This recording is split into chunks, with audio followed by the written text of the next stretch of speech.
Players the streets won't forget. A subcategory of footballer that describes someone who had an outstanding amount of technique that was loved and adorned by a certain group of footballing fans, maybe for being a one-season wonder, or for a certain goal or a certain amount of skill and flair. It's a term that gets thrown around quite a lot. So today, I thought I would rank every single player who I think comes under the category of the streets won't forget. Here in this tier list, we've got absolutely everybody, and we've got all the columns going down from Street Kings all the way to dead trim, which I would like to clarify doesn't necessarily mean that you have a dead trim. It might be a good trim, but you're not that level. Or it might be a bad trim and you're not that level, in which case, then I can't help you. If you're going to enjoy the video, feel free to slap a like on this one, and of course, subscribe if you're new to the channel. 1,843% of you are currently not subscribed, so I'd really appreciate it if you hit that big red button. Now, let's get straight into this one. There's no particular order. We're gonna start with Tim Cahill here, which I think is an interesting one, because there's quite a few parameters for me as to whether the streets won't forget a certain individual. I think it comes down to like whether they've been around for a while, whether I just consider them good players rather than people that are like underrated, and also what they did. Certain players that genuinely had an amazing season and just fell off the face of the earth. Tim Cahill doesn't strike me as that type of person, and even though he was extremely good, I wouldn't say he's like a top of the list streets won't forget player. I think he should be involved in the conversation, but I don't think he's that high up. I would put him in not bad. Again, that doesn't mean that I don't rate his footballing ability. He's obviously an Everton legend, to be honest with you, and his celebration is probably one of the best celebrations. So, with the balance of that, I'm gonna put him at not bad, but he had a long career in the Premier League, so he's not really someone that gets forgotten, in my opinion. So we've gone through that. JJ Okocha, I don't care. JJ in Street Kings. I don't make the rules. Is it because he's Nigerian? Maybe. We really need to investigate this, actually, because why did Bolton and Sam Allardyce have all these players that have like won the Champions League and stuff? I mean, JJ Okocha, I don't think necessarily he did, but he had like Ivan Campo there, Piero, Jardel was there for a bit. Like all these legendary players just decided to join Sam Allardyce as the future of football. Just take that in for a second. But yeah, JJ Okocha, as soon as he rainbow flicked that Arsenal player, Street Kings. I don't, honestly, that's what I'm talking about. Like obviously JJ Okocha is a really good player, but there's certain things that unlock you into the streets won't forget Hall of Fame, the Footballing Flair Foundation, the Pana Penitentiary. You know, there's certain things that you do to earn that spot, and JJ Okocha was just a joy to watch, so he has to go with the top. Now, Riyad Mahrez is next up. This is an interesting one, because I feel like recency bias is also going to kick in here. The majority of these players either don't play anymore, or certainly don't play in the Premier League anymore. So, Riyad Mahrez being in here, someone who's just come off the back of a really good season at Man City. I don't know whether,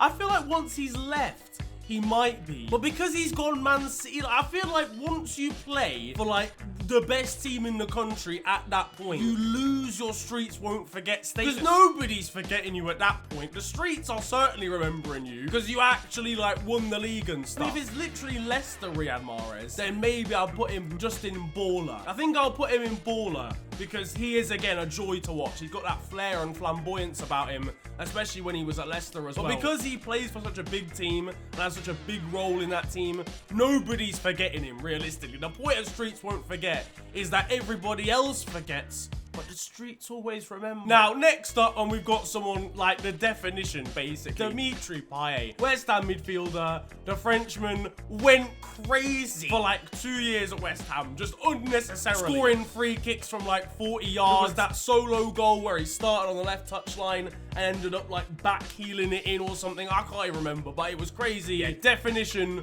of the streets won't forget. Realistically, Dimitri Payet is serious. That free kick against Palace where it went in defies the laws of physics. Isaac Newton watched that go in and said, I'm gonna have to rewrite the whole book. Now, Samir Nasri of Arsenal. Yes, I like this shout a lot because Samir Nasri, I think, actually gets forgotten in the streets won't forget conversation. Not many people can cause that outlawing of a piece of clothing in the world of football, and Samir Nasri did that. Not many people as well can get exposed for cheating on their wife by their wife on Twitter. So for those reasons alone, Street Kings. I don't care. This is even outside of a footballing sense. He's just a king of the streets regardless. Just because of what happened in that Twitter fiasco. Next up, and it is the long throw legend, the meaty armed man. It is Rory Delap. Someone who somehow, whilst playing the game of football, managed to unlock an unbelievable skill with his hands. That sounds kind of crazy, but this Don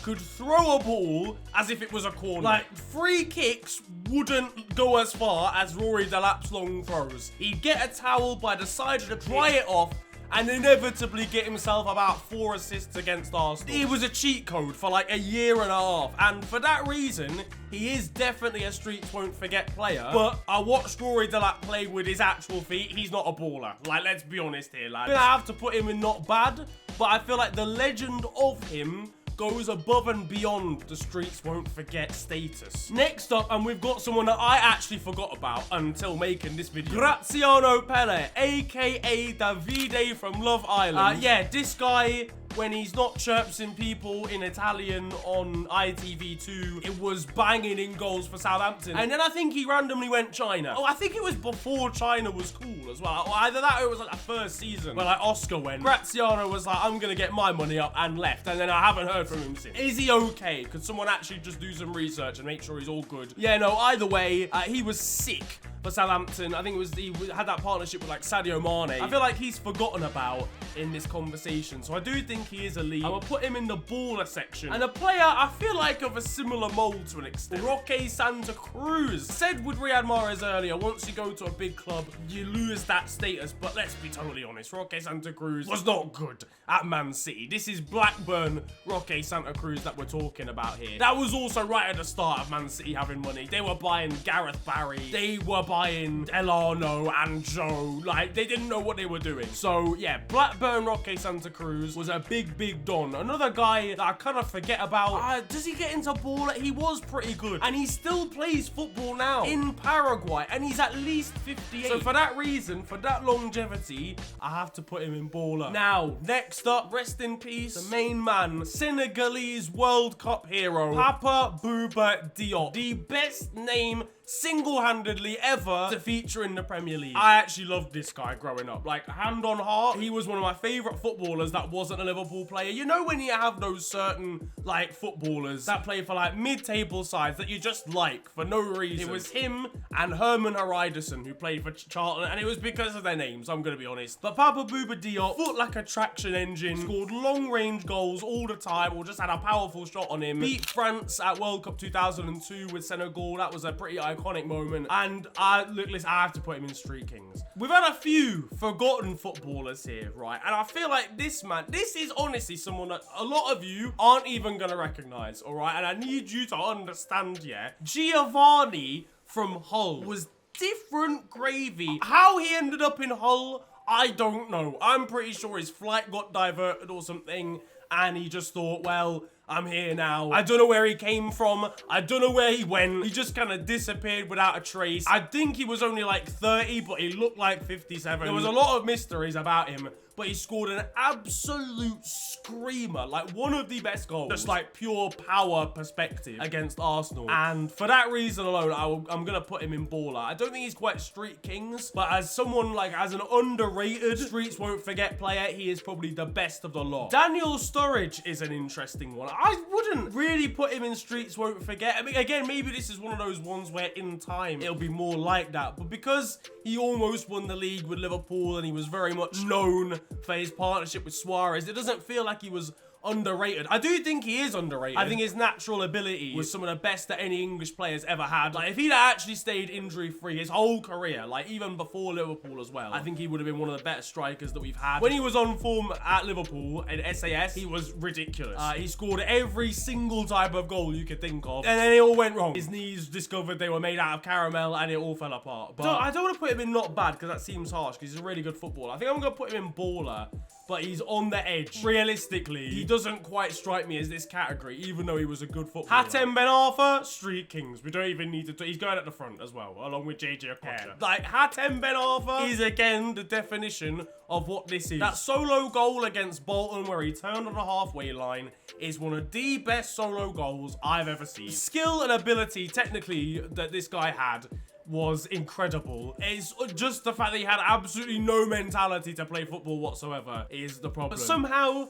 that kind of makes it better. He was amazing when he wanted to be on his own terms. If he woke up on a Wednesday to play Chesterfield in the Carabao Cup and he wasn't feeling it, he wasn't there. But if he wanted to, if he was on it that day, if he woke up in a good mood, you were getting a crazy Hatem Ben Arfa. And I really miss that whole French side with like Cahill and stuff. But next up, we've got Wigan's Hugo Rodallega. He was good. I don't think he's necessarily as good as some of the other people involved here, if I'm going to be totally honest. In terms of like as a baller, I wouldn't put him in baller. But he is a good streets won't forget player because on his day, he was really good. All those Central American players like him and Minor Figueroa, absolute legends. Emerson and Boyce as well. I'll put him in not bad, but I'll put him towards the front. I have a soft spot for him. Amir Zaki, who was at Wigan just before him, he would go in baller because he arrived for 1 year looking again aged 63 and as if he works in an off license, obliterated the league for 1 year and then went again. I don't know where he went, but I miss him. Come back. All right, Aston Villa's very own John Carew. Aston Villa was sick at this point and a really good team. I really liked them. Streets won't forget. Is he that type of player? He was a baller at Valencia as well when he was in Spain. I feel like I want to put him in baller, you know. I do. I want to put him in baller. John Carew was a unit as well. Honestly, if he asked me for a fight, I would ask him to rearrange it for a different day and then I'd block his number because I'm not fighting that man. He's built like a shed. And he actually had good technical ability as well, which I always like. When someone's like absolutely wham, but they can also control the ball. It doesn't make sense like physically, but it still happens somehow. So yeah, the Norwegian unit himself, John Carew, gets himself a place in baller. Now, we're getting serious again here because next up is Swansea's Michu, the Spanish sensation, and we all know where he's going. We all know, realistically. He's going in Street Kings. Yet another one-season wonder. Took the Premier League by storm and then disappeared. He had an iconic celebration. Erling Haaland even imitates it. You know you're doing well when a literal hard drive is replicating your celebration. But either way, Michu was crazy. I think he got like 23 goals in a Premier League season or something. That needs to be verified. A stupid amount of goals in his first season and then never replicated it again. Either way, Michu, epitome of Street King. An underrated one again here is Sebastian Larsson. He didn't have many other things apart from just the ability to take the ball and put it on someone's head. That sounds absolutely wild. I love this technique on the ball. His free kicks were sensational. I always thought he should have got more of a chance at Arsenal, to be honest with you, when he was a youngster. I'm gonna put him in baller because I think secretly he is. Clint Dempsey next up, the Compton Warrior himself. Scared off Micah Richards one time. Now he's here, basically. The rapper turned footballer is on the scene, and I'm not gonna lie, yeah, he was a baller for Fulham. Let's get it straight. He was really good for Fulham, yeah, but he wore the number 2 as an attacking player. No, that can't run. You can't wear the number 2 if you're not a right back. What are you doing? Clint, I know you know people in America. Don't send them after me, please. I'm begging you. We move on, though, to yet another Norwegian, and it's Morten Gamst Pedersen. Again, a player that some of the younger audience might not know. He was about like a little bit earlier than some of the rest of the people in this. I mean, we were still playing about 10 years ago, but that was sort of the end of his spell at Blackburn. When this guy first arrived about 15 years ago at Blackburn, honestly, I'm telling you right now, him and Robin van Persie are the best volleyers in Premier League history. Incredible left foot. Anything arrives to him in the air. It doesn't matter how high in the air it is. It could be dropping out of a Hubble telescope, bro, and he's connecting with it cleanly in the air. Yeah, Morten Gamst Pedersen, some of the best volleying technique I've ever seen, and one of my favorite players growing up. That wasn't a Liverpool player, kind of like Papa Bouba Diop. So he's going in Street Kings. I can't lie. He's a serious footballer, and he's, I think, a bit of an underrated one. Papis Cisse of Newcastle. To be honest with you, Denver Bar should be here. Maybe we'll take this as a collective because that strike partnership was so good. The infamous banana shot against Chelsea. Again, that defied physics. I'm noticing a theme here. Isaac Newton's fuming again. But yeah, Papi Cisse was ridiculous for about a season and a half, maybe 2 seasons actually. He scored, again, a lot of different types of goals. 2 absolute screamers against Chelsea in 1 game. He's a Street King. Arsenal again now, and the same era, to be honest with you, as Samir Nasri, even the same kit that they're wearing. Andre Arshavin. He's another one where I'm kind of like, was he at at too much of a high level. Even though I put Sami Nasri in Street Kings, let's be honest, that's because of the snoot. Andre Arshavin was a little bit more of like a diminutive forward, like nimble on his feet, but less of a sort of flair, like skillful player, like Sami Nasri was. Andre Arshavin was a really good footballer in his time, and he was sick for Russia. He was unreal for Arsenal in those first 2 seasons. I'm gonna put him in not bad as far as Streets won't forget. That's gonna be contentious, but yeah, nah, I don't know. He doesn't sell it for me in this category. Teemu Pukki, dead trim. I'm sorry, bro. Don't hate the player. I know I am hating the player, quite literally in this situation. Nothing against Teemu, but he's not at that level. Teemu Pukki, right, came in, scored like 6 goals at the first attempt, gave all my rivals fantasy football points except for me because I went for Shea Adams instead, and then literally cut loose from the entire Premier League forever. That is not enough for me to warrant being a Streets won't forget player. I'll be kind to him. He did actually score a decent amount of goals for Norwich. I don't know. We might look back on him as that Hugo Rodallega type of player. I don't know. But certainly for now, he hasn't earned it. The nostalgia definitely hasn't kicked in. Yannick Bolasie is a difficult one as well, because he did create his own skill move, and it was incredible against Tottenham. But equally, I feel like a lot of the other players in this list have done a lot in terms of like, they've had at least 1 season where they've produced mad goal contributions, been like their club's player of the season, whereas Bolasie's is basically that he's just really skillful and created a skill move. I'm willing to put him in baller, because factually speaking, he is. I'm gonna put him in baller because I think he's funny as well. Beware, I always put him in not bad. I always put him there. And then finally, as I said, we're leaving the best till last, really. The face, if you will, of the Streets won't forget. It is Adel Taarabt, the main man from Queen's Park Rangers. I will never forget watching this guy in the Championship. He had the season where QPR won the league, won the Championship, and got promoted. And there's never actually been a player that's been as good as him, like just universes ahead of everybody else in the Championship. He made them look like actual window cleaners, like part-time. It was ridiculous. The goals that he scored there were crazy, minimal effort, stupid skill, just beautiful to watch on the ball. His technique was crazy. And in true Streets won't forget fashion, he disappeared off the face of the earth. He went to Benfica, decided that the footballing life wasn't for him, and now he's just bopping about in Portugal. So Adel Taarabt, you are the official, realistically, Street King. And that concludes the tier list. In the top column, we've got the likes of Adel Taarabt, Hatem Ben Arfa, Michu, JJ Okocha, Dimitri Payet, Morten Gamps Pedersen, Sami Nasri, Papa Poopa Diop, and Papi Cisse. It is a sensational tier list, in my opinion. I feel bad for Teemu Pukki. He's the only man in dead trim. Yeah, he does have the trim of like a 68-year-old farmer, so it's a difficult one. I think maybe with time progressing, he'll be seen as that. But for now, he doesn't have that nostalgia hit that the rest of them do. But let me know what you think of this tier list selection down